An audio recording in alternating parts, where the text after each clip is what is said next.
Hello, everyone, again. We're really glad that you're joining us today for our Disability Employment Initiative training. I'm Laura Glennick with the NDI Technical Assistance Team, and today I'm joined by my colleagues Miranda Kennedy and Brian Ingram. Today's presentation represents the first of a four-part series on the role of the Disability Resource Coordinator, or the DRC. And that's a topic that we're all really excited about. You are. Those of you who are DRCs, are really where the National DEI Program Office would say is where the rubber meets the road. We understand that your role is certainly not the easiest, but that's what this four-part series is going to do.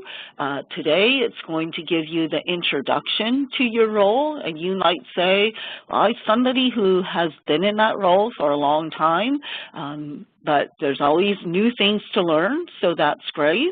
And then through the other parts of the series, we're going to learn about the DRC role as it's related to the Workforce Innovation and Opportunity Act, which just passed into law last summer, and also career pathways.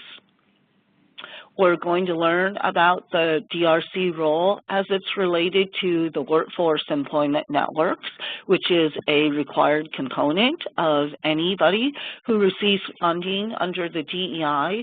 And then finally, in this series, we're going to learn about some tools and resources that are going to help the DRCs in their role.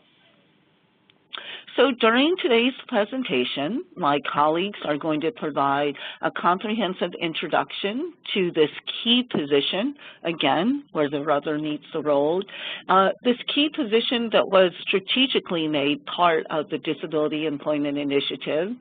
And you're going to come away with the following after today's presentation: the National DEI Program Office's vision of this position, state and local level interpretations of the DRC role, characteristics and practices of most affected DRCs, and the role DRCs play related to DEI intervention strategies, or the strategies that projects are using to implement the DEI at a state and a local level.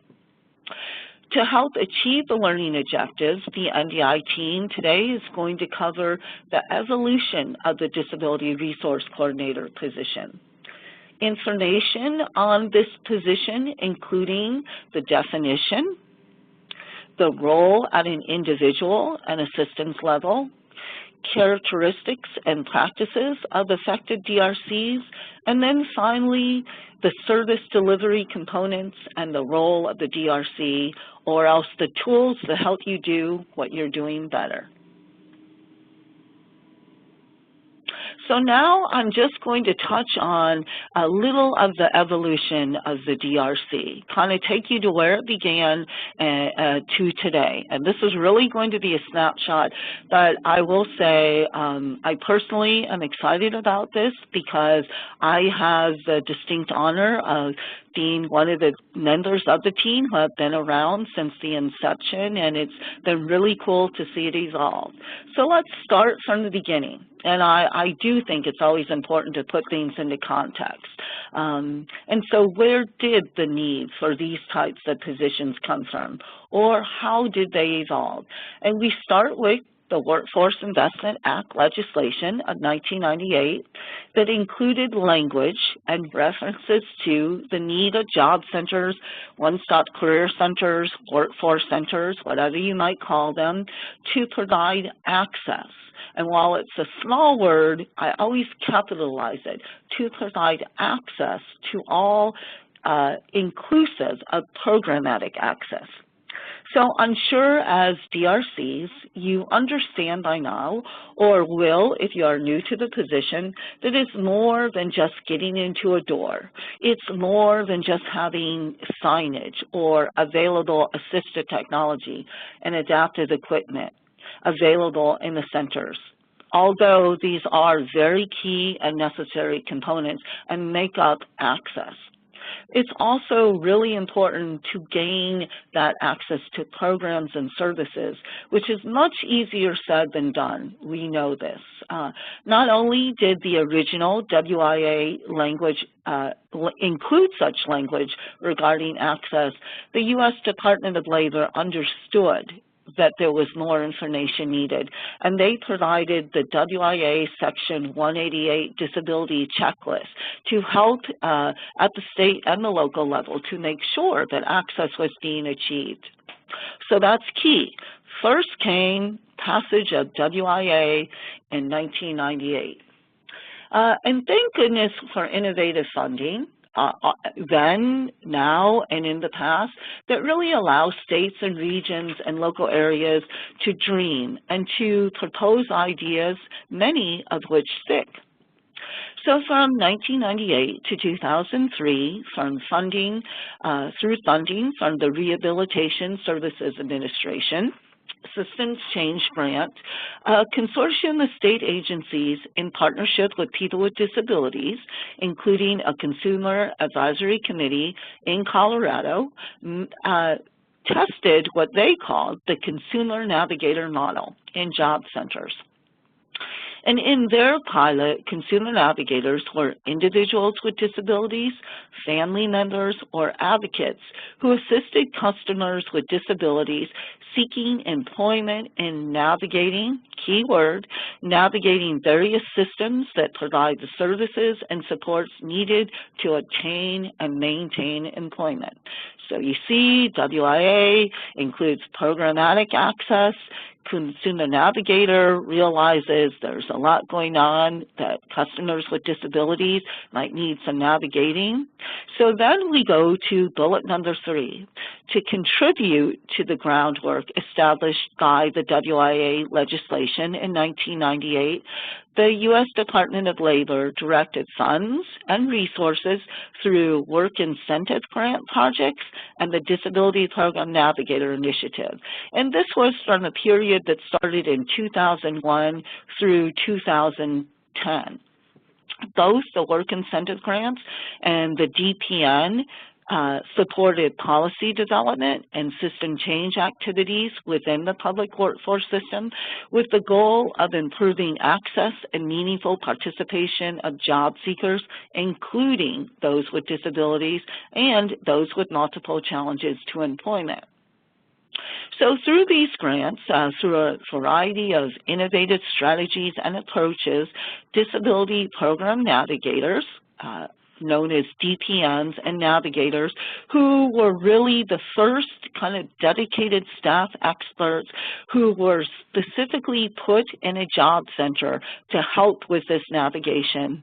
They really helped to expand the capacity of the public workforce system to effectively serve and accommodate a more diversified population of job seekers to really meet what WIA is all about, universal access. And then we come to the last bullet. And since 2010, the U.S. Department of Labor has awarded over $90 million to 37 projects within 26 states, which now comprises 5 rounds of disability employment initiative projects. And there is a SGA out right now to fund a 6th round. And they funded the DEI, which were really to build upon the previous initiatives to improve education, training, and employment outcomes of youth and adults with disabilities by refining and expanding already identified successful workforce strategies. So basically, the DEI projects build upon the Disability Program Navigator Initiative by hiring these dedicated staff with expertise in disability and workforce to serve as disability resource coordinators. So now I'm going to turn it over to my colleagues, both Miranda and Brian, who prior to joining the National Technical Assistance Team served as the role of dedicated staff expert at the local level and also were engaged with state leadership at the state level and were tapped often by the national level under the Disability Program and Navigator Initiative. And so basically they've been involved since the the value of this type of position was a twinkle in the federal government's eyes. So what you're going to hear from these two people is from two people who are part of the evolution of the DRC position from the beginning. And I think that's cool because they not only are going to talk the talk, but they have certainly walked the walk. And with that, Brian, I'm going to turn the presentation over to you.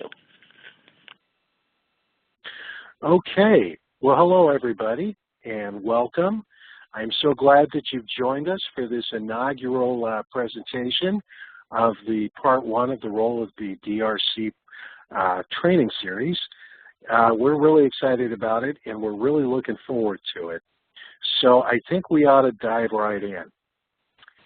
With this, there's really no better place to begin this discussion than with the statement that we're looking at from the Round 4 SGA that, in a sense, creates the DRC. And I find it particularly fitting that this statement reveals absolutely nothing about the role of the DRC, because the role of the DRC is an elusive thing. It's hard to define simply and clearly, yet that's what we intend to do today. So if you'll all bear with us, we hope that by the end of this webinar, you can finally and decisively answer the questions of what is a DRC, what is a DRC supposed to do, and how on earth are they supposed to do it? So let's move on and just for the heck of it, see if the Round 5 SGA has a little bit more information for us. Miranda, I'd like to introduce my colleague Miranda and ask her if she'd like to take the Round 5. Sure, Brian. Thank you. I would like to take the Round 5, and it is interesting to think about this position and how it's evolved over time and how we've seen it evolve over different rounds of the DEI and previously the DPN and the Consumer Navigator before that, and that it's still an elusive type of definition here. But we hope by the end of this training we do get there. So we're all living into this together. And Brian and I have been living this for a long time. And clearly we're still here and enjoying the work, and we hope you will too along with us. We know many of you might be new to the position who are joining us on this call. Some of you might be hopping on. It's a refresher for you. You will notice Brian was covering the Round 4 definition of the Disability Resource Coordinator, or what the statement was from the SGA, the solicitation for grant applications there. We're now looking at the Round 5 here in front of us. And there's some more information here on this page. We've also very helpfully highlighted for you in red what it says about the Disability Resource Coordinator. And here, it teases it out just a little bit more, where it says hiring/designating a dedicated staff person at the local level with workplace and disability experience and expertise. And it refers to the Disability Resource Coordinators or the Disability Program Navigators. So there's more moving parts with the Round 5. There are some other things that we'll be focused on for Round 5 DRCs versus those in Round 4. And we'll be teasing that out as well, hopefully not just in today's training, but very importantly over the course of this training series where we're talking more about the role of the DRC. We also want to note that these other moving parts within here, which you will have to work on as a Disability Resource Coordinator, there are other trainings, and you'll be getting more targeted TA from your TA liaisons working with your states on those other components. So while we're going to be working on some of the other components and touching on them, this is not a comprehensive training on those components as much as just really talking about you and your role. So we're starting a discussion, and it's not going to end today. It's going to be ongoing. So with that, I'm going to go ahead and hand over, because we're going to jump into what is the definition of a DRC that's teased out a little bit more when we talk about these characteristics. And Brian, I'm going to have you start off with talking about, according to the Round 4 SGA, what are those responsibilities of the DRC position here? Okay, I'll be happy to do that since I seem to be the Round 4 guy. So let's take a look at this list of DRC responsibilities cropped from the Round 4 SGA. And it says here that the DRC position, among other responsibilities, will, it's a little ominous, but help expand the workforce development system to serve as an employment network under the Ticket to Work program, help to service ticket holders, implement a DEI project's strategic service delivery components, develop and maintain partnerships and collaborative activities, assist with the American Job Center staff and partner training, focus on adults or youth to help develop and refine replicable models and expertise, assist in maintaining and ensuring the accessibility of the American Job Center network, and help ensure that job seekers with disabilities access all of the different programs and services they need. For example, connect to WIA case management and/or WIA training dollars. Work with independent living centers, vocational rehabilitation counselors, mental health case managers, etc. Sign up for American Job Center workshops and accessing needed accommodations, and facilitate an integrated resource team approach. Whoa, that's a lot of responsibilities, not to mention that throwaway line about how these are among other responsibilities. I tell you, I'm going to guess that by now, many of you are probably familiar with this list or one like it. And it does work as a good place to start any discussion as to the role and activities of the DRC. Now, even as this list is helpful, it's also still pretty general. And though it speaks to the results of the activities of a DRC, it's pretty quiet when it comes to the actual activities that lead to these results, or the role of the DRC in participating in these activities. And this is really what this training is hoping to address. And, you know, it may not seem like it, but I'm actually getting pretty excited to move along with it. But first, we should probably take a look at a similar slide cropped from the Round 5 SGA, as there's a few new things to consider there. So I'll turn it over to our Round 5 person, Miranda. Go ahead, Miranda. Okay, Brian, and it's interesting since we're all rounds, but we're divvying it up this way today. And, you know, you bring up a great point about, you know, these lists, and it's a great place to start, but how do we get to the outcomes? And we're going to get there. But this list we have here is cropped similarly from the Round 4, from the Round 5 SGA about what the DRC position's responsibilities are. And really, it is a required component of all the DEI projects that this individual, the DRC, is going to work in cooperation with the local and state level DEI project leadership to carry out the goals of the DEI on the local level, including implementation of the strategic approaches identified in the grant proposal. Now that's going to be common between Round 4 and Round 5. And of course, also that the individual themselves must have disability-related and workforce knowledge, skills, and experience, including experience with the employment of individuals with disabilities and the public workforce system's challenges in effectively serving them. And a large part of what we're here as TA is to make sure we know you all are bringing in different pieces of that, but for those areas where you need some assistance and we need to augment some of that information, support you with that, because it's hard to find people who have broad encompassing. There might be a few of you with us, but we are here to help with making sure you're up to speed on those components. Now, the challenge and the difference with Round 5 from all of the previous Round 1 through 4 of the DEI is that this individual, the DRC, now must be knowledgeable about career pathways, systems, and programs. And if you're nervous at all about that, don't worry. We're going to be working on that in a tailored level with your state level leadership so that you understand your state level career pathways. And we're also in a later part of this series going to be covering career pathways. There's a lot of great information out there. We're going to be bringing you up to speed and we're learning with you. So we're in a partnership here. So you'll see career pathways I very helpfully highlighted, you know, in bold and italicized on the list in front of you, all the different ways that in Round 5 career pathways are highlighted. So you have, and I'm not going to read through every different thing on this list. You have it in front of you. You've probably seen it before. But for example, that assisting in identifying and leveraging the disability-related resources and partners to support a collaborative on career pathways efforts. You know, advising on how to effectively promote the participation of individuals with disabilities in career pathways, systems, and programs. A lot of this is layering in career pathways into the type of work that we were doing in Rounds 1 through 4, but now we're really more focused on that career pathways, especially as WIOA is coming into play. This is going to be very relevant. It's going to help set us up for integrating a lot of these intervention strategies of the DEI into helping that new system move forward and serve job seekers with disabilities.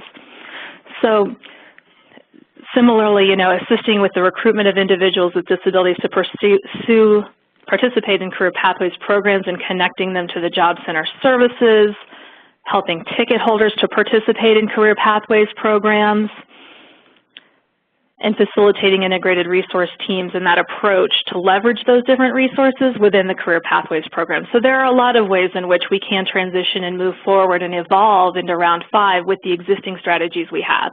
And we're going to be doing that. That's going to be work that we're excited to do, right, Brian? So with that, let's go ahead and we can talk about the state and local level interpretations of the DRC role, because they are very different. They're being implemented in different ways. Some of you are very similar from local area to local area or state to state, and others it's vastly different. And just to give you a little bit of an idea here about what this looks like, there have been 37 DEI projects in 26 states funded since 2010. And as a result of that, there have been a wide array of that interpretation of the DRC position and how it's being implemented. So these are just a few examples. You might recognize yourselves among them, or these examples might not encompass you. But it's just to give you all a sense of, you might recognize your own position, but hey, in another state it's being done a little bit differently. So we certainly have situations where there are full-time disability resource coordinators covering one American Job Center. We might also have, and we do have, full-time disability resource coordinators who are covering multiple job centers, satellite centers. You might have office hours across a couple of different centers. We have situations where we have half-time disability resource coordinators who are also half-time certified work incentive coordinators. So they're wearing that hat with doing some of the benefits planning for the job seekers who are coming in and assigning their ticket to the job center's employment network. We do have a number of areas who have piloted that and found that to be a very effective strategy. We also have areas where there are half-time or quarter-time disability resource coordinators who are also WIA case managers during the rest of their position. So you can see that there's a variety of different ways, and it really is, this is pilots that we're working on here, and this is, we're doing some pioneering work, and it's got to be what's going to work in that local area. And so these were the kinds of interpretations that local areas came up with that they thought would be the best fit for the needs of their community and for their job center staff. And we're learning from those roles if that's working. So we'll go ahead now and move forward talking about breaking down the role of the DRC.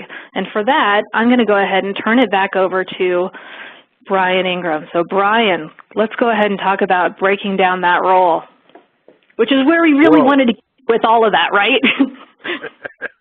Well, finally there, we've made it. So here we are. I know, I was very impatient, and now I'm very excited to move forward, so thank you. But, call me a wonk, but I find the different ways that different states decided to implement the position of DRC fascinating. But once again, it doesn't necessarily get us any closer to figuring out how you all should figure out your roles. So up until now, we've been looking at ways in which the role of the DRC is opaque, or the ways that it varies. Maybe we should think about the ways in which it's the same, the ways in which it's clear, the things that are constant for every DRC, no matter how their project is organized. I think that this line of inquiry is going to lead us quite nicely into the next section, because the DRC is always operating on 2 levels at once, no matter what else is going on. And these levels are, drumroll please, the individual and the systems level. So here it is, folks. It's a huge piece of the puzzle. If we think back to all the many activities on the earlier lists, you might notice that they can all be classified as individual or systems level activities. And in this fact lies the key to sorting the whole thing out. Because, and get ready for the beautiful simplicity of this statement, the role of the DRC lies where these 2 levels meet. The actions that the DRC takes on an individual level to support access for each individual with a disability to center services model for the system how these customers can access and benefit from these services. And of course, by benefit, I mean reach the outcomes associated with the services. So by creating these positive outcomes on the individual level, the DRC can create an opportunity for the system to multiply these positive outcomes by adopting the strategies the DRC has demonstrated. Today we're going to talk and think about this a lot, but the basic premise is really simple, and I think it's quite clarifying. The DRC's role lies where the individual and systems level meet. Let me say that again just so it can sink in. The DRC's role lies where the individual and the systems level meet. So keeping our simple premise in mind, we should continue to put the pieces together by looking a little bit more closely at how the DRC functions, specifically at the individual level. It all boils down to this. Get ready. Access for individual customers. You know, I know it sounds absurd to think that this one thing could lead to all of the outcomes on those intimidating lists we reviewed, but I'm telling you, it is the key to them all. I've spent most of my professional life in various job centers, and everything I've learned about applying the precepts of universal access, I've learned from trying to support people with varying needs as they tried to access those center services. One of the most intimidating things, and one of the most wonderful things too, about being a DRC is that there's most often nobody else quite like you, and no specific roadmap to doing the things that you're tasked with doing. Most likely, it's going to be you that first recognizes the opportunity to increase access, and most likely it's going to be somebody you're advocating for that uncovers it for you. That being said, there are some basic concrete things that all DRCs should do to get this discovery process rolling. So I think my esteemed colleague Miranda is going to walk you through them with the individual job seeker in mind. So Miranda, you want to take it away? I do, Brian. Thank you for that. So yeah, let's talk about that, the role of the DRC at the individual level and building on what Brian was just talking about. And we're going to hit it time and again. It's just very important, and it's, really it does boil down to the individual. So the reason we're focusing on the individual job seeker with a disability first is just what Brian said. Everything else, systems change, building the capacity of the job centers, all of that awesome, fun stuff that you're going to engage in, those enjoyable challenges we're all taking on, right? All of that will flow out of this focus on the individual job seeker. And the ways in which we can do that are, we've listed them out here for you. It's outreach, it's access, and it's support. So really where the Disability Resource Coordinator, where you're performing outreach on behalf of the local workforce system, the job centers, to engage those individual job seekers with disabilities into the customer flow. And where you're increasing, that's what your outreach is, because you got to create that flow into the job centers. Performing that outreach to the disability community, the service providers, and individuals with disabilities themselves is going to be your starting place.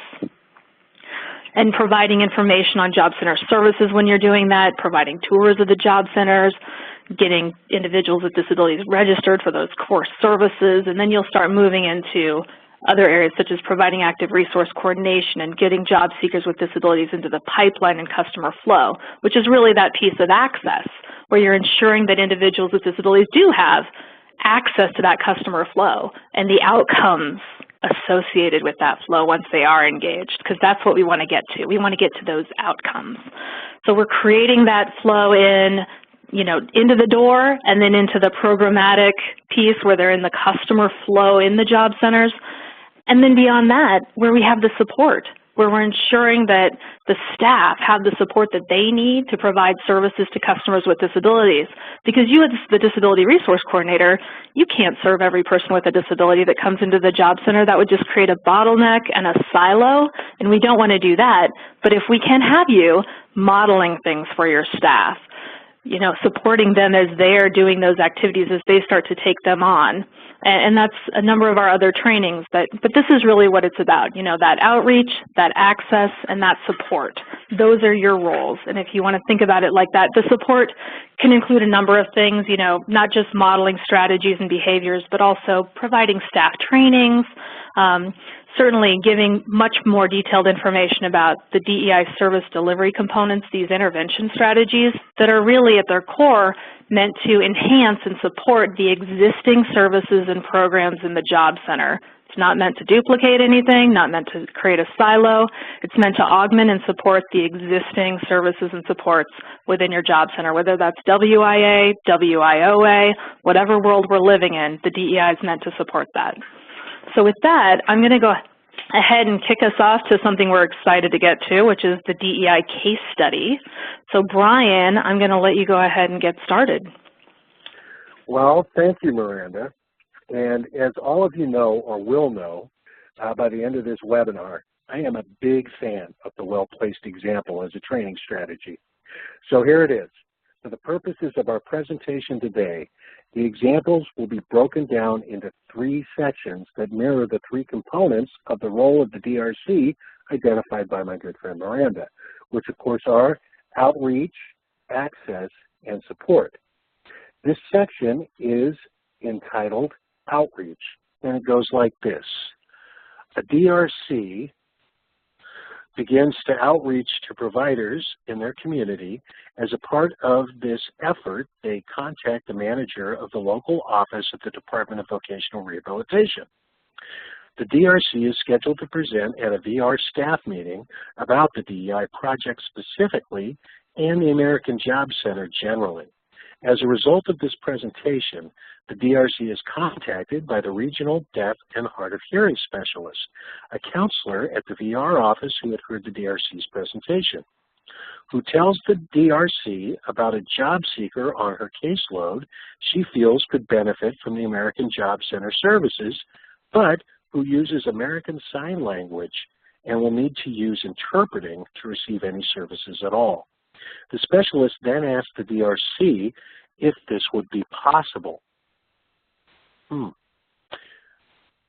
Miranda, I have to say that this example rings true and that this DRC is following our steps by performing outreach to partners who also serve customers with disability. But probably due to the limited space available on a PowerPoint slide, the example doesn't get into how they managed to convince that VR manager to let them present at the staff meeting. Now, I just happen to know that you've been in this situation many times. So I'd like to ask you, how did you go about convincing partners it was worth their time to hear what you had to say? Well, Brian, I've actually had to come at this from a few different angles, as you mentioned, when I was working in this type of role. You see, I worked in 2 local workforce investment areas, one after the other. The voc rehab relationship with the job centers couldn't have been any more different between these 2 neighboring areas, and I really mean that. They were drastically different.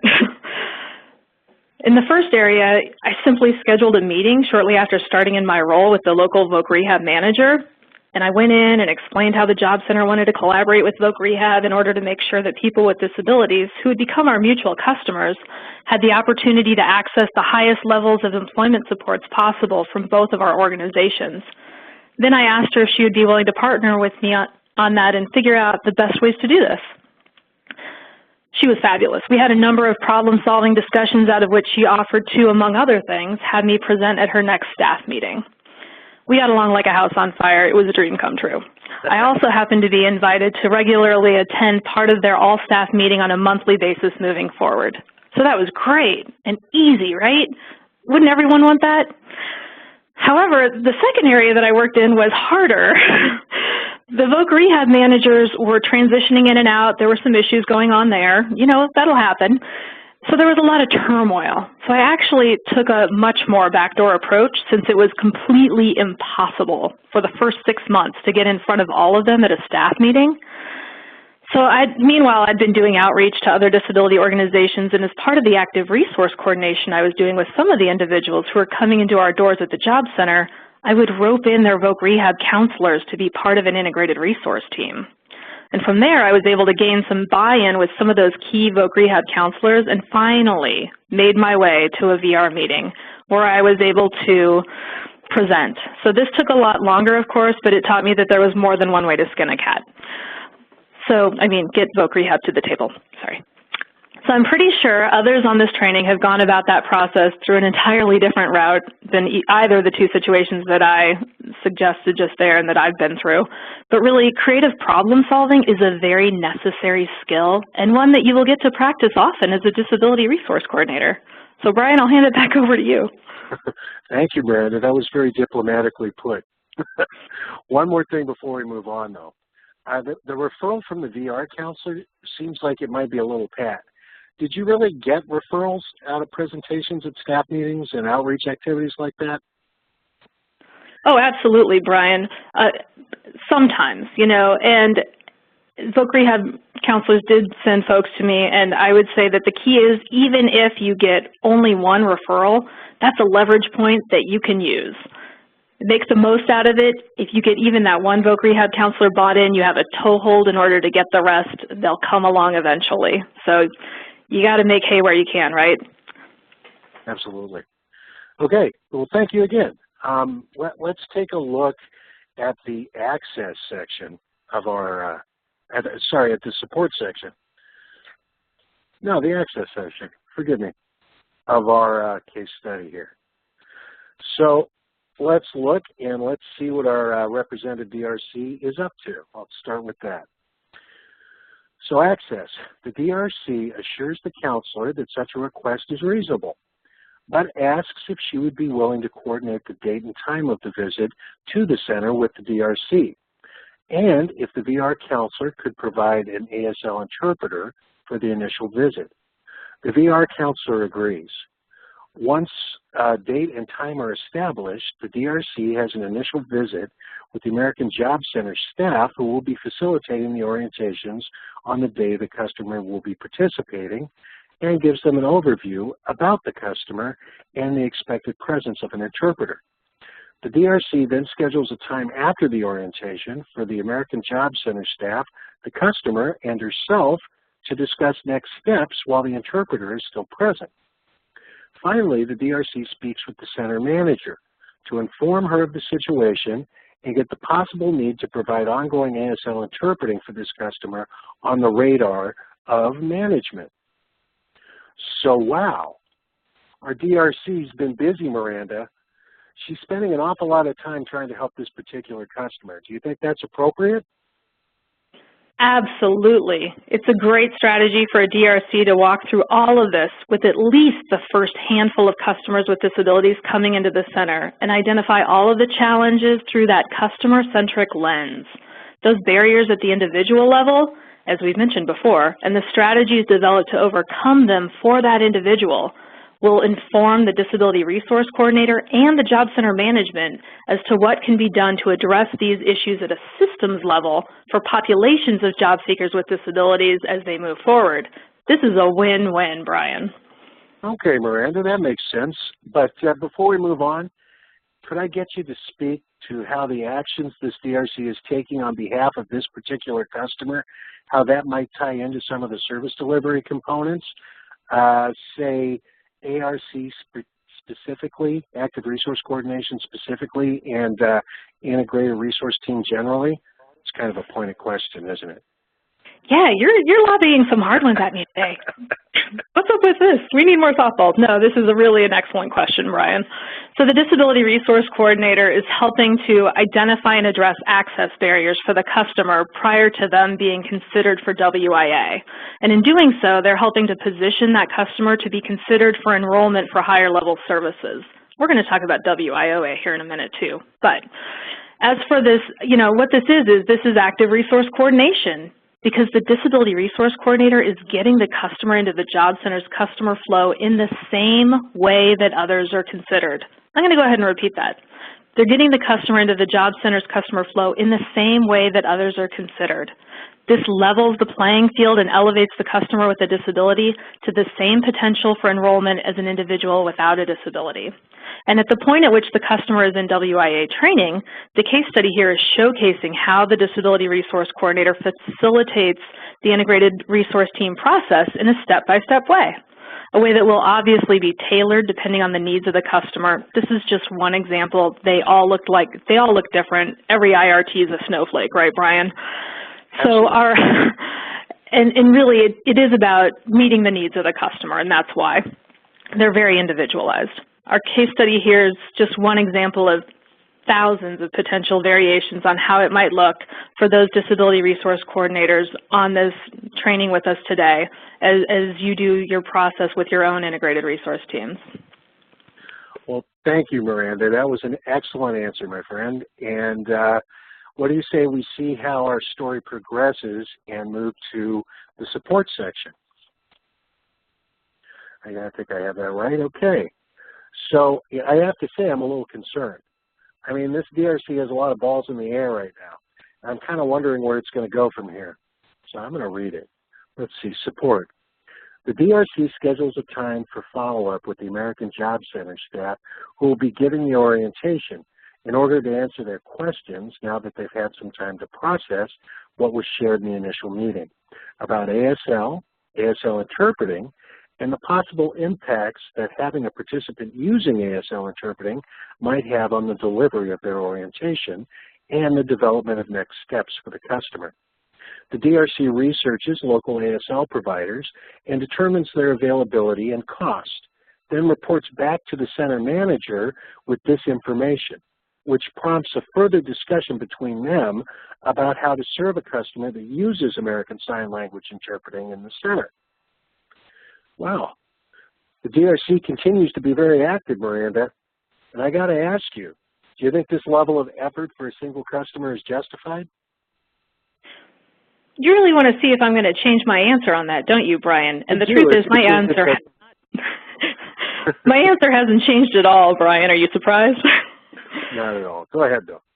It's absolutely appropriate for the first few customers to have the DRC engaging them at this level.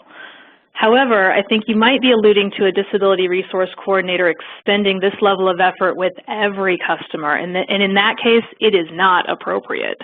For the first few customers, again, you're doing this level of work to identify the types of accommodations and supports that need to be in place for those coming later. You're identifying any systemic barriers that need to be addressed so that people with disabilities can access your job center services. If you were to go on providing this level of support for every customer, that would indicate that you weren't addressing the issues that need to be addressed systemically, and that would be bad. This is what we mean when we say that the disability resource coordinator is not a case manager. Well, that I can't agree with you more, Miranda, but I have one more question. And this one maybe will be a little, it'll be a little bit more targeted. It seems like this DRC might be working in that place where the individual and the systems level meet. Do you agree with this observation, Miranda? I'm quickly beginning to feel like I'm becoming your yes man here, Brian. I am going, which is funny because I think my projects would be like, she's not much of a yes man to us. Hopefully I am in a lot of ways. All right, but I am going to go ahead and stick with what is quickly becoming my stock answer to your questions and go with absolutely. If the disability resource coordinator and the job center can learn from their individual customers what needs to be addressed at the systems level, that's where the magic happens and where systems change is born. Oh, how apt is that? Thank you, Miranda. And once again, I think that's a great intro into the next section. So do you want to take us into the role of the DRC at the systems level? I absolutely do. Let me make sure I've got my phone off mute and I'm managing to move these slides forward. Yes, let's talk about the DRC at the systems level. I think it's about time. We've been alluding to it quite a bit here. Indeed. Okay. So I'm just going to move through this quickly because you've been hearing a lot about it, but let's cap this up and synthesize it here before we move into our next example and we're moving forward with this case study. So the disability resource coordinator, which shouldn't be a surprise to any of you at this point, is a systems change agent. So really this is about bringing individuals with disabilities into the job center customer flow. What that will do is to, again, help identify opportunities or bottlenecks as a result of specific individual level situations that arise, which is much more meaningful than some kind of generic theory coming from high above, right? I think we can all agree with that. And what this does is it triggers the job center to problem solve issues around that specific individual, which will result over time, again, in the job center building the capacity at a systems level to support job seekers with disabilities, plural and not singular. So the types of systems level supports include things like interagency committees, partnership and collaboration, asset coalitions, the workforce employment network, all of which are topics that you'll be getting training and support and information on if you haven't already from us moving forward. We're not going to cover those right now though. So let's go ahead and talk about, again, a little bit further as we're talking about that systems level, what it really is about. All of those things we did with the individual, the outreach, the access, the staff support, so that the disability resources coordinator is working on all of those levels at the individual level. What it brings out at the systems level is an opportunity to identify programmatic challenges. This is your role, to identify those challenges to access that are impacting many people with disabilities. And so your job is to bring those to the forefront, to raise those issues and to get those addressed at a systems level once you've identified them from the individual level, and to work with your team and your support at the local level and with any support you need from the state level or the national TA or national office to do so. And your job also as a disability resource coordinator is to help point to possible solutions to those programmatic challenges based on those individual examples where access was achieved for customers with disabilities. You have a lot of support in that. You have your fellow DRCs, you have your state level DEI project staff, you have your national TA. We're here for you. We want to do this with you. Please use us. It's exciting work for us, and we're happy to engage, and we have lots of examples that you could build on for your local areas for this. And of course, with the goal being sustainability of the DEI practices and change in policies that will ultimately allow people with disabilities to continue accessing these services beyond the time frame of the grant that we're operating in. So with that, Brian, I'm going to hand it over to you to take us to case study number 2. Okay, I am happy to. Thanks, Miranda. And just as the steps in the systems level mirror the steps at the individual level, coincidentally, so too does our example. We left our DRC putting supports into place to ensure that a deaf job seeker could access center services. As the story continues, we're going to focus more on the possible systems level impacts that the DRC's actions might create. So let us start by catching up with our DRC. Okay, this is the outreach section. The job seeker and the interpreter show up as scheduled and participate in the orientation. Afterwards, the customer, the American Job Center staff, and the DRC meet to discuss next steps while interpreting is still available. The customer expresses an interest in training services, and the American Job Center staff explains the process necessary to access them. The DRC asked the job seeker if he would be open to scheduling a meeting with the DRC, the American Job Center manager, and the vocational rehabilitation counselor to discuss how to best support the job seeker as they work toward getting funding for training. The customer enthusiastically agrees. The DRC follows up first with the American Job Center manager and explains the outcome of the orientation and the follow-up meeting with the VR counselor, which the manager agrees to attend. The DRC then follows up with the vocational rehabilitation counselor, who also agrees to the meeting. At the meeting, the steps the job seeker will need to complete are identified, and the American Job Center manager and the vocational rehabilitation counselor agree on a plan to share the cost of interpreting while the job seeker works to access training funds, and the cost of training should the job seeker be successful. At the meeting, the job seeker discloses that they receive SSDI and would be interested in benefits planning through the Workforce EN and would consider assigning their ticket once it becomes available. Hey, Brian, why does the DRC ask the job seeker if he wants to schedule a meeting with the Job Center manager, Voc Rehab counselor, and the DRC? Oh, I see, Miranda. You're turning the tables on me, aren't you? Yeah, it's about time. But I am glad you asked. This DRC is setting up an IRT meeting for this customer once the decision to enroll them in WIA intensive and training services has been made. And the DRC is doing it in the best of all possible ways by starting with consulting with the customer. This example also showcases a bit how active resource coordination can lead seamlessly into enrollment in WIA intensive or training services and a subsequent IRT meeting. This is also a great example of how actions at an individual level can lead to access solutions that might have systems level implications. But, you know, now that I think about it, I might be getting a little ahead of our story. You might be, but that is a good answer, Brian. I do have another. So why does the Disability Resource Coordinator have to go around doing all that follow-up and explanation? What's the point of all that? Well, I would say that there's probably two parts to that answer, Miranda. And not surprisingly, they break down to an individual level answer and a systems level answer. At the individual level, the DRC is kind of greasing the skids, so to speak, by making sure all of the relevant people have the information they need to move forward and have an opportunity to give feedback and input to what the DRC is proposing. This can give the DRC important information that they don't currently have, and it can make sure that the customer gets the outcomes that they're hoping for by engaging in the activities. At a systems level, that DRC is making sure that all of the relevant people are directly involved in providing access for this customer. If the DRC does this with multiple customers, the nature of the need becomes systematic rather than individual, and it creates a demand for a systems level solution. Okay, one last question. What is that meeting called where they come up with all those strategies for the job seeker? I know you've mentioned it before. It seems like a lot of good stuff happens at that meeting. Can you tell me how that fits in with the DEI? We'll talk about a softball question, geez. As you well know, Miranda, the meeting is called an Integrated Resource Team Meeting. And a lot of good stuff does happen there for the customer, the participating partners, and the DRC.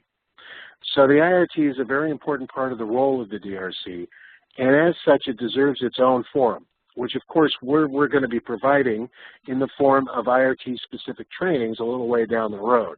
So be sure and attend those trainings when they're given. But for now, I'll just say that by implementing the IRT strategy, a DRC is going to put themselves right in that place where individual and systems level meet, and will engage in activities that should impact both of those levels significantly. And, you know, okay, it's time to look at the access portion of our systems level case study. And since I still happen to be reeling from the challenging questions my colleague Miranda has asked me in the last section, I think I'm going to start reading this section quickly before she has a chance to ask me another. So here we go. Access. The DRC, using the steps identified at the meeting, begins scheduling interpreters for the dates and times listed. She also begins prepping the American Job Center staff who will be providing these services, hoping that this will ensure it all goes smoothly. Oh, wait, I was supposed to move to the support section. Forgive me. The AJC manager, seeing these activities, asks if the DRC can prepare. Brian, it's the access. You're on the right. Oh, I was on the right one. You're on the right one. You're going to have to bear with me. This is a case study. You're right. Yes, it is. Okay, we'll be providing these services, hoping that this will ensure it goes smoothly. She is careful to build the services in the way outlined at the meeting. She also schedules a follow-up meeting with the job seeker after the scheduled activities and while interpreting is available to get feedback, provide ongoing work incentive counseling, and identify ongoing access challenges the job seeker might be experiencing. The DRC makes sure to prep the WIA case manager and then to attend the training eligibility meeting with the job seeker, and as a result of this meeting, the customer is enrolled in WIA training services. Well, I have a comment here, Brian. I have to say. I had a feeling you would, yes. Before you can ask me questions, let me ask you questions.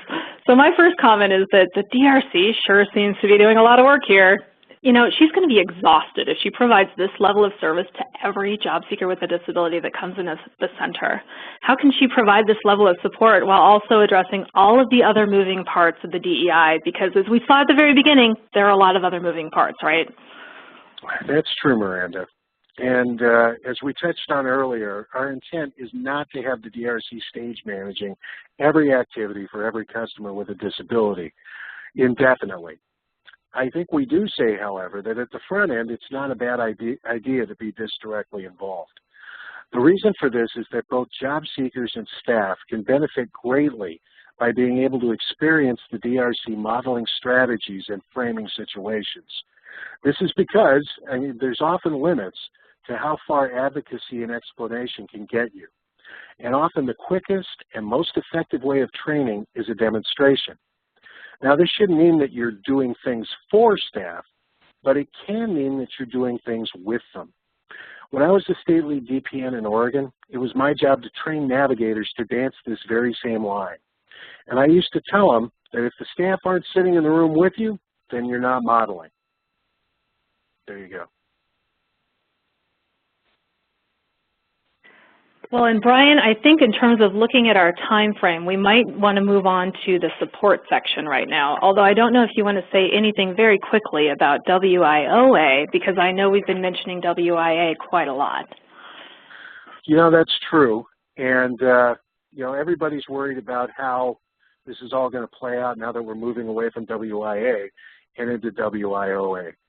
And I just want to make a statement that the implementation of WIOA is not going to change the purpose of the DEI or the role of the DRC within it. That role is still going to be to increase access to services for customers with disability by demonstrating the service delivery components of the DEI in that place where the individual and systems level meet. Now, that being stated, you know, some of those particulars might need to be adjusted as new customer flows are created, new guidelines are set, and new performance measures are defined. But the one thing I can tell you is that it will be important to be a part of these discussions. These are going to lead to the implementation of WIOA at both the individual and systems level. And the opportunity presented by having a DRC on the ground while these decisions are being made and as these plans are implemented is really unprecedented. I think that the work that you guys do and the outcomes you attain are going to have exponentially more systems level impact at a moment like this than at any other moment that I've ever seen. So, you know, if a DRC just continues to embody the role of the DRC through the transition, only good and possibly great things can develop. And you know what, you got me on a soapbox, you're talking about time, maybe we should move on. Let's do access. You mean support? I do mean support, yes. Okay. Okay. So it looks like I'm going to read support for you right now. The AJC manager, seeing these activities, asked if the DRC can prepare a training for the AJC staff about serving deaf and hard of hearing customers to be presented at the new staff meeting. She also asked the DRC to prepare a targeted training for the WIA case managers about how and when to use ASL interpreting and how best to support a job seeker using interpreting through planning, training, and placement. After the job seeker is enrolled in WIA training services, the AJC manager, WIA case manager, and vocational rehabilitation counselor asked the DRC to interview training providers in the job seeker's chosen field to identify what supports are available through the training provider and how willing the provider might be to partnering and communicating as the job seeker engages in the training, beginning with providing a tour of the facilities for the job seeker prior to enrollment in the program. As a result of this experience, the AJC and the Office of Vocational Rehabilitation began discussion of standardizing the splitting of interpreting costs for shared customers and strategies for serving shared customers with tickets.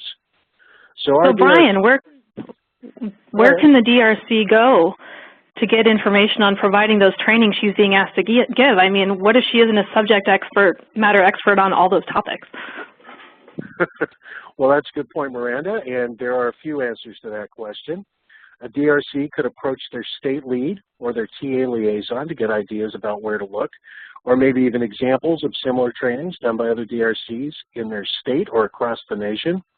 They could approach a partner who has more experience in the area they're interested in addressing. In this case, the VR deaf and hard of hearing specialist seems an obvious choice. Or they could search out on their own using various web-based resources they've learned about through doing their work. For example, the Job Accommodation Network. Usually it's best to do a combination of these three approaches in order to develop a solution that meets the specific needs that you've identified. Well, that seems like a pretty good answer. Yeah, I'd agree with that.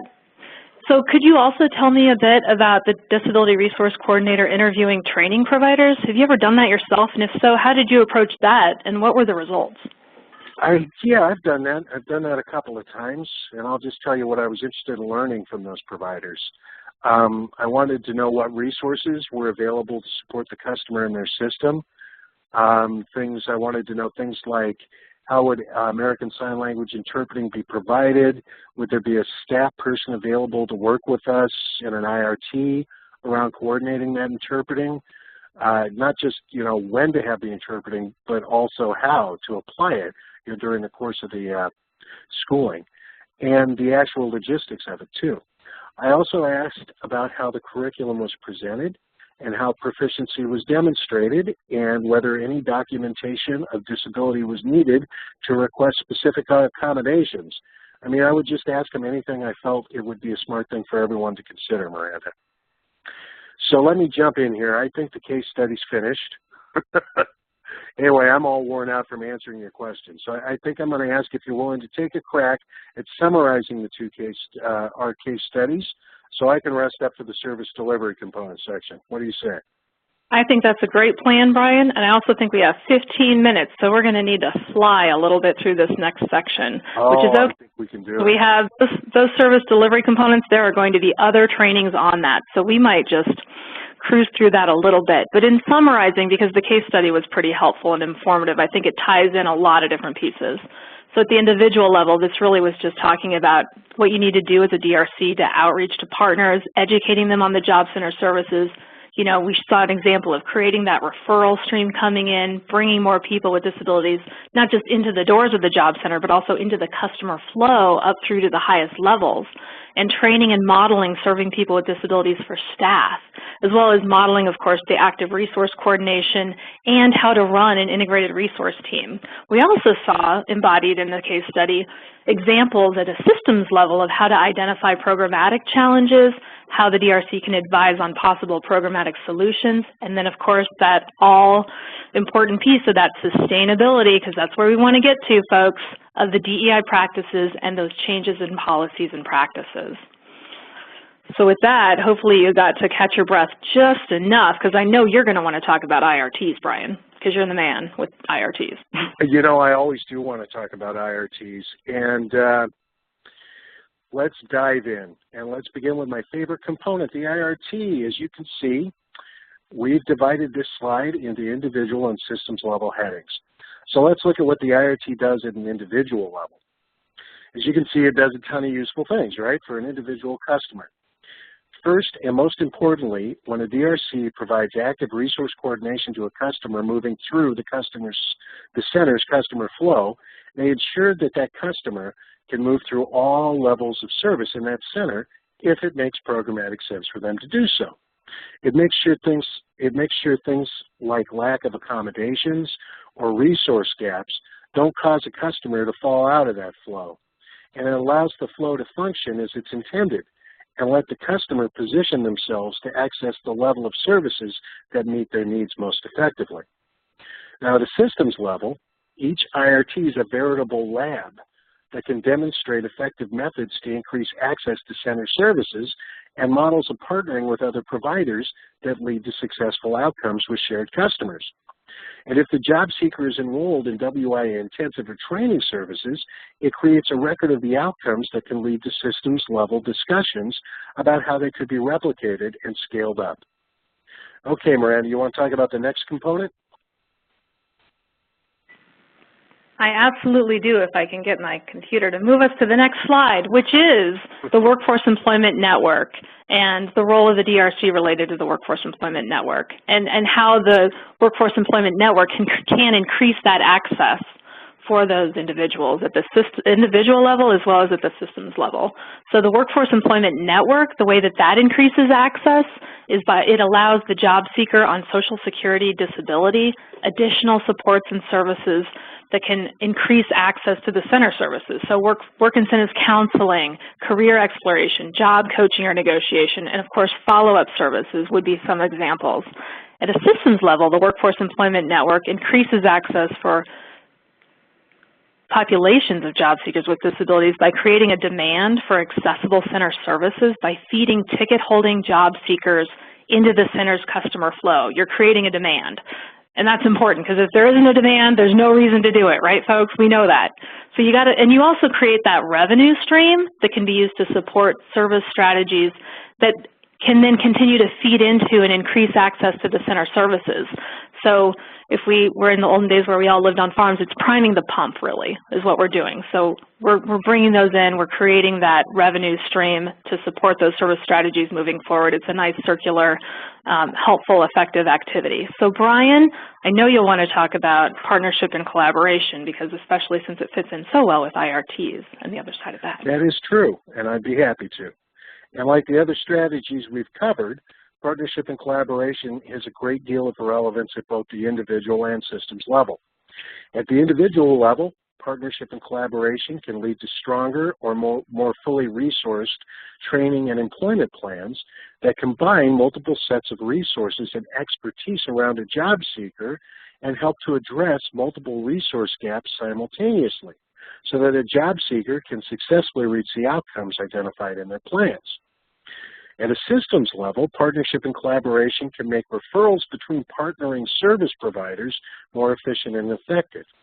It can allow for the targeted support of shared demographics and can, through the sharing of effective outcomes, create a model that can position participating systems to access new funding streams for projects that are relevant to customers that the partners share. Once again, partnership and collaboration is a strategy that lives where the individual and the systems level meet. And because of this, the DRC can affect the systems level through their activity with individuals and affect individuals by their systems level efforts. So Miranda, you want to dive into asset development?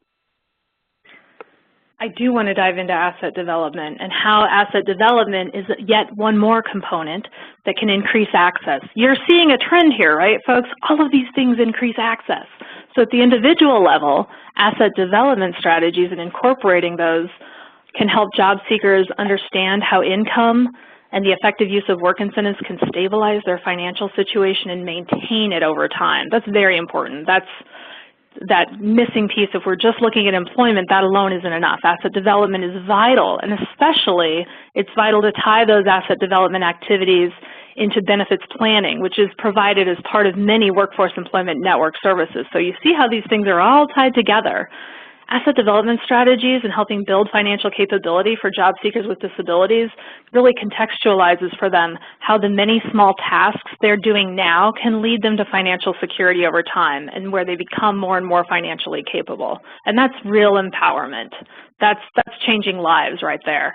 At a systems level, this gives job centers access to financial planning tools and financial planning services for their customers, and that includes all customers. It does not have to be limited to individuals with disabilities at all.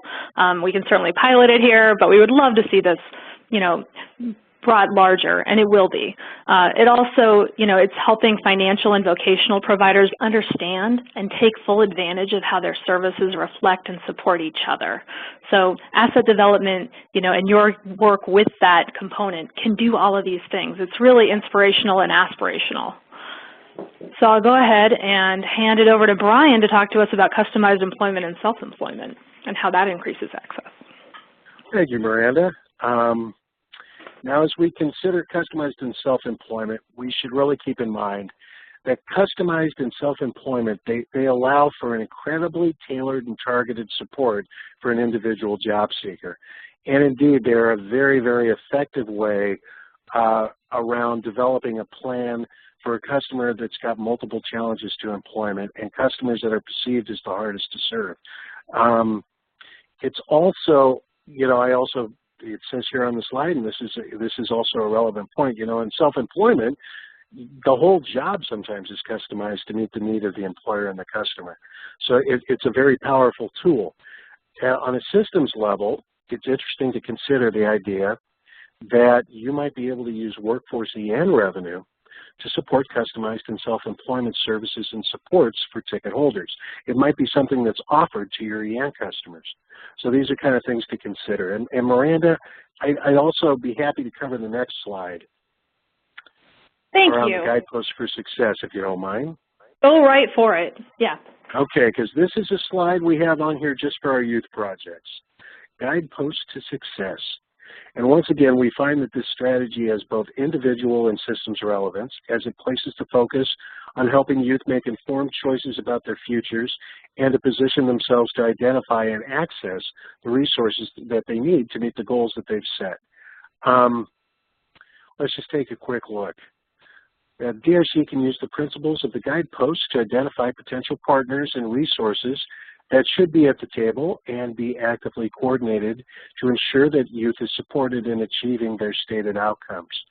And for the youth, they get the opportunity to explore and be supported while being connected to an array of activity and resources that allow them to be confident in their transition to adulthood, including addressing community living in the world of work. You know, the guideposts kind of outline principles that are very, very sound youth transition practices. So they benefit any level. Now at the systems level, the Guideposts for Success framework can be used by the public workforce development system as a means to increase access by utilizing a holistic approach to serving youth in transition, which is what I was hinting at. Okay, Miranda, would you like to wrap up with a slide meant for our Round 5 projects? Absolutely, Brian. And, you know, we do have time is of the essence here. And, you know, I have on this slide the role of the DRC with career pathways, and it's just pulled from the SGA, how career pathways is peppered into and throughout all of this. And really the role of the DRC is to figure out how all of this works with career pathways, and we are here to help. So that's going to be something that we're all going to be working on. One example is that if we look back at the DEI case study, if you were to incorporate a career pathways training approach that your system is already engaged in and employ all of the steps we just walked through with those educational components as a partner, the education system is that partner, and the career pathways that were identified as the focus for those job seekers with disabilities, that would be a strong beginning. Because we're going to be covering this fully in its own training in a future version of the DRC role training that we're going to be doing, I'm going to go ahead and move us forward. We do want to leave you with this quote, considering as we're talking about career pathways here, that traveler, there is no path, the path must be forged as you walk. So there are some paths with career pathways, certainly, but in terms of incorporating job seekers with disabilities into that, that's a new frontier we're going to be exploring together. We're excited to do that. So in our last couple of minutes, let's just talk about some characteristics and practices of effective disability resource coordinators. You know, there are a number of features or qualities that we've seen exhibited over a number of years in our most effective DRCs working in the DEI pilot sites. So this isn't going to be all-inclusive, and you might have a few other components you'd like to throw in there, and that's fine. This is just to give you a sense of what we've identified over time. So the first would be a belief that people with disabilities can work. You know, while some people live with significant disabilities and severe health conditions that preclude employment, millions of individuals can and do work despite their disabilities. Yet workers with disabilities are twice as likely to be unemployed as their non-disabled counterparts. And for those who are employed, research documents a significant pay gap. This is what the DEI is meant to address. And the Disability Resource Coordinator's belief that people with disabilities can work, that's really integral to the success of this initiative. This is one very close to my heart, as I happen to be a person with a disability who's a member of a population where it's been assumed that a lot of members of that population couldn't work. So it's the DRC really that conveys this message, this belief to the job center staff, and the strategies of the DEI that can help job centers serve people with disabilities and achieve employment and program outcomes. So that's very important. You know, the other thing is, let's cover this, you know, it's really, there's strategic thinking that's happening here. And where DRCs have that ability to prioritize issues and redistribute scarce resources to achieve maximum outcomes. It's pretty broad, but that's an important ability to have because you're going to need it in this job, let me tell you. Also, the ability, and this is where the DRC is completely integral and why it's embedded in each of these and such a key component, because you as the DRC have to target and tailor your activities to meet the needs of your job center staff, partners in the disability and business community in your area, and to achieve those outcomes based on those activities. You know, and do some new thinking as well. We all do. You know, it's really about a willingness to work with very different kinds of people and meet them where they're at. You'll do that time and again. You've been hired for this job because you have the capacity to do that. And also, you know, we all have to at times have a willingness to abandon our assumptions. So that's a good thing to embrace, because you might, you know, Brian and I do that all the time. And an ability to accept the current state and also work within it while you're also trying to change and improve it. So yeah, not a whole lot's being asked of you here. Just, but we're here to help you with this, and we want you to be thinking along these lines too. And hopefully a lot of what we're saying here really connects with you and is also possibly very much validating where you're at and what you are already doing. For those of you especially who've been doing this for a while, and for those of you who are newer, you know, welcome to this world where you're going to get to engage in this process with us, and we're excited about it and excited to be working with you. So Laura, I'm going to actually hand it over to you at this point if you'd like to unmute, and you can talk about the resources and supports for DRCs and wrap us up. Great. Thank you, Miranda and Brian. I know we're limited on time, so let me say the key to a successful position to see that people who were in it or once in it are still really excited about it, even as it evolves. And if you walk away with nothing else, you have heard the excitement from both Miranda and Brian, who, as we shared at the beginning, served. They walk this walk, and they've helped with what they learned, work with the National DEI Program Office to kind of evolve it and to learn about it, and through this series to really break it down for all of you, because I bet that they both, if they thought back, were wondering, what exactly am I being asked to do? And how am I being asked to do it, and what are the parameters? And that's a message we continue to learn. So thank all of you for walking this walk with us, the first part of the series. We're going to look at the resources and supports, and we certainly hear peer-to-peer, no better way to go. You hear it from the employer community, it's better to hear it from another employer. Those of you who are new have the advantage of those from previous rounds who are still with us, who can guide you. There are those of you who, even within your own state, I see that many of the projects, which I think is a very effective strategy, bring DRCs together on a regular basis, and that could be monthly or bi-monthly, to talk as a group, and so you can learn and share from each other. I know that I'm able to hear that as the TA liaisons for the projects that I cover. It's a really effective strategy. It's one thing for us to talk to you, the state level, or to hear guidance from the national level, and it's another to talk to somebody who's walking the same walk with you at the same time. So do look to your peers. And all of the projects have state leadership teams. Some of them encompasses more than one, 2, 3, some of them include partners across the workforce system. You know, the most effective project is when you're working together at all levels with your TA liaison, which is the third bullet point, who works supported with both the state level and the local level. And then finally, we have the Technical Assistance Project website, which is categorized if you haven't gone to it yet. If you don't have a user ID and a password, please let your TA liaison know, and or your state lead. We can get that to you, and it includes current information as well as lessons learned and guidance on a lot of the different components that Miranda and Brian talked about today. So those are just some of the ways that you can continue to move forward in this journey wherever you are in it. You will see in front of you a file transfer screen, and it includes the PowerPoint for today. And I think one of the great things about this PowerPoint is the case examples. And I know that Brian and Miranda shared a lot with you today, but they broke it down and kind of walked you through how all of these pieces fit together. So I think this is a great kind of go-to PowerPoint that you'll be able to see. It will also be posted to the webinar archives on the website. And because we have come to that hour, we will hold off on questions, but in the post-training survey, 2 things that I'd love to ask. Please do take the time to let us know what you thought of the topic, how it was presented. We do read these. We do use these to drive how we provide future trainings. And also, if there are questions, outstanding comments that you have, please put them in the section and we will get back to them.